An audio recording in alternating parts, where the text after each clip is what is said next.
ఏంటోనండి మన middle class families ఎలా ఉంటాయంటే, ఏదో కష్టపడి చదువుకొని ఒక జాబ్ తెచ్చుకొని ఇప్పుడే లైఫ్ స్టార్ట్ చేస్తున్నాము, మంచిగా సెటిల్ అవుతున్నాము అనుకునే లోపే మన భుజం మీద చెయ్యి వేసినట్టుగా మన చుట్టాల్లాగా వస్తుందండి ఒక ప్రాబ్లము. సర్లే వచ్చింది ఒక ప్రాబ్లమే కదా! దాన్ని ఫేస్ చేద్దాం అనుకునే లోపే లేదు లేదు మేము కూడా ఉన్నామని చెప్పి ఇంకో మరిన్ని ప్రాబ్లమ్స్ అయితే వస్తాయి కదా!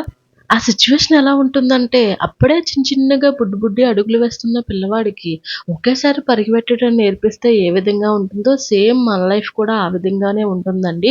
ఎన్నో ప్రాబ్లమ్స్ వస్తున్నాయి కదా అని చెప్పి ఫేస్ చేయలేక చాలామందైతే సూసైడ్ అటెంప్ట్స్ అయితే చేస్తారు కదా! చనిపోతేనే మన ప్రాబ్లమ్స్ అన్నీ తీరిపోతాయి అనుకుంటే ఈ భూప్రపంచం మీద ఎవ్వరు ఉండరండి. ఎందుకంటే ఎవరో ఒకరికి ఏదో ఒక ప్రాబ్లమ్ ఉంటూనే ఉంటుంది. కొంతమందైతే పైకి చెప్పుకుంటారు. కొంతమందైతే చెప్పుకోరు. బట్ ఎవరికి ఎలాంటి ప్రాబ్లమ్స్ ఉన్నా సరే అవన్నీ తట్టుకొని ఓవర్‌కమ్ చేసి విజయం సాధించిన వాళ్ళు కూడా చాలా మందున్నారు కదా! అవన్నీ చూసి మనం ఇన్‌స్పైర్ అవ్వాలి. ఇంతకీ ఏంటక్క ఏమైంది? పెద్ద థియరీ చెప్తున్నావు నీకేం ప్రాబ్లమ్ వచ్చింది అని మీరు కామెంట్ చేస్తారేమో. అదేనండి రీసెంట్‌గా ప్లేన్ క్రష్ ఇన్సిడెంట్ అయితే జరిగింది కదా! అది విన్న కాడ్నించి ఆ న్యూస్ చూసిన దగ్గర నుంచి నాకైతే చాలా అంటే చాలా బాధేసింది. ఒక్క క్షణంలో జీవితాలన్నీ తారుమారయ్యాయండి. నిజంగా వాళ్ళకి కూడా తెలీదేమో ఈరోజే last day in my life అని చెప్పి. బట్ వాళ్ళందరూ ఎన్నో ఆశలతో, ఎన్నో డ్రీమ్స్‌తో అయితే ఆ ఫ్లైట్ ఎక్కుంటారు కదా! నిజంగా అలా జరగడం అయితే చాలా బాధాకరం. అందులో ఉన్న ప్రతి ఒక్కరి ఆత్మలకి, చనిపోయిన ప్రతి ఒక్కరి ఆత్మలకైతే శాంతి కలగాలనైతే నేనైతే మనస్ఫూర్తిగా భగవంతుడినైతే కోరుకుంటున్నానండి. ఇంక నేనైతే గట్టిగానే రియలైజ్ అయ్యానండి.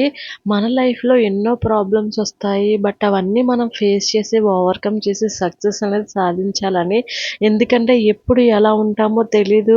మనం రోడ్డు మీద నడిస్తేనే ప్రమాదం కాదు. ఇంట్లో రూఫ్ కింద ఉన్న ప్రమాదమే. సో, ఎప్పుడు ఎలా ప్రమాదం వస్తుందో మనకు తెలీదు. సో, ఉన్న లైఫ్‌ని హ్యాపీగా లీడ్ చేయాలని, మీరు కూడా హ్యాపీగా ఉండాలని అయితే కోరుకుంటున్నానండి. నిజమే కదా! మనం లైఫ్‌లో ఎంత ఎదిగినా, ఎన్ని ఆస్తులు, అంతస్తులు సంపాదించినా ఏది మనల్ని కాపాడలేదండి. ఏది మనతో రాదు. మనం ఎలా పుట్టామో అలానే పోతాము.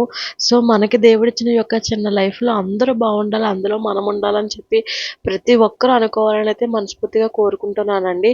ఇంక నైట్ అయితే మేమైతే ఉప్మా చేశాను. వీడియో నచ్చితే లైక్ ఇచ్చి సబ్స్క్రైబ్ చేసుకోవడం అయితే మర్చిపోవద్దు ఫ్రెండ్స్.